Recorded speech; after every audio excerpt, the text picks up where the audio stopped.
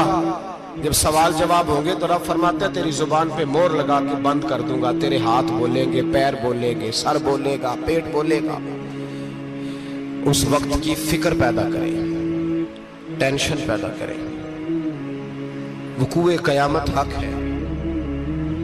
اور باندھ کے نا لوگ پیر باندھ کے زور کے ساتھ باندھتے ہیں۔ سگا بیٹا جب قبر میں دفن کرتا ہے نا تو وہ بھی کہتا ہے وہ کونا، یہ کونا تھوڑا سا مٹی کم ہے، یہاں بھی مٹی ڈالو۔ پہلے لوگ روزانہ جاتے ہیں، پھر ہفتے کے بعد، پھر مہینوں بیت جاتے ہیں۔ کچھ قبریں ایسی بھی ہیں جن پہ کھڑے ہوں تو لگتا ہے قبریں رو رہی ہیں اور کہتی ہیں جاؤ میرے گھر والوں سے جا کے کہو کوئی پھیرا ہی لگا جائے، ایک دفعہ آئے تو صحیح۔ کوئی مٹی نہیں ڈالتا، بادشاہوں کی قبریں روتی ہیں، سرمایہ داروں کی قبریں روتی ہیں، کوئی جاتا نہیں۔ اتنے موٹے سوراخ ہے قبروں میں، آپ اپنے شہر کے قبرستان پھر کے دیکھ لیں، سوراخ ہے۔ او بھائی حضرت مولا علی شیر خدا قبرستان گئے تو پہلے رونے لگے، پھر کہنے لگے قبروں والوں کیا حال ہے تمہارا؟ تو آپ فرماتے ہیں مردہ مجھے اندر سے بول کے کہنے لگا علی کفن پھٹ گیا، ہڈیاں ٹوٹ گئی، مال تو دے آئے تھے وارثوں کو پر حساب ہمیں دینا پڑ رہا ہے، تو بتا پیچھے کیا حالات ہیں؟ تو حضرت علی کہنے لگے تمہاری بیویوں نے اور نکاح کر لیے، تمہارے دوستوں نے نئے دوست بنا لیے، تمہاری اولادوں نے تمہارے بغیر جینا سیکھ لیا، تمہاری جائیدادیں بٹ گئیں، تمہارا پیسہ تقسیم ہو گیا۔ پہلے تو کوئی تمہارا نام لیتا تھا، اب تو تمہارا ذکر ختم ہو گیا، اب تو 1-2 نسل تک تمہارا ذکر تھا، اب تو تمہیں یاد ہی کوئی نہیں کرتا۔ کہتے ہیں لوگ یہاں کوئی رہا کرتا تھا، یہاں کوئی ہوا کرتا تھا، اب تو تم قصہ پارینہ، قصہ ماضی ہو گئے۔ حساب کا وقت قریب ہے، قریب آ گیا وقت۔ اللہ فرماتے ہیں اقترب للناس حسابهم وهم فی غفلۃ معرضون، فرمایا حساب کا وقت قریب آ گیا ہے تو ابھی بھی غافل ہے۔ جمعۃ الوداع ایک پریشانی لگانے کا ارادہ تھا، بڑی پریشانیاں پالی ہے، ایک پریشانی اور پال لو، جس کو یہ پریشانی لگ جائے اس کی عمل سمرنے لگ جاتا ہے۔ یہ پریشانی پال لو کہ اگر مجھے حساب دینا پڑے۔ حضرت عمر کا فرمان، آپ فرمایا کرتے تھے اپنا حساب خود کر لو قبل اس کے کہ اللہ تمہارا حساب کرے۔ خود کر لو اپنا حساب، خود کھاتے ٹھیک کر کے رکھو، چیک کر کے رکھو۔ میری دعا ہے اللہ پاک ہمیں ان میں شامل کرے جن کو وہ معاف کرنے والا ہے، آمین تو کہہ دے۔ اللہ تبارک و تعالی ہمیں ان لوگوں میں شامل کرے جنہیں اللہ بغیر حساب جنت عطا کرنے والا ہے۔ فکر پیدا کریں، سوچ پیدا کریں، اللہ تبارک و تعالیٰ کو راضی کرنے کے ایام ہے اور اس کی رضا کی طرف توجہ کریں سارے حضرات۔ اللہ تبارک و تعالیٰ آپ کو سعادت مندیاں اور برکتیں عطا فرمائے۔ اللہ اللہ مجھ پر پہرا دے گا کون لڑائی میں، مجھ پر پہرا دے گا کون لڑائی میں، مجھ پر پہرا دے گا کون لڑائی میں، مجھ پر پہرا دے گا کون لڑائی میں میں صدیق اکبر آقا بول پڑے مٹھی سے ابو جہل کی کنکر بول پڑے اللہ اللہ حی اللہ اللہ حی اللہ صلی اللہ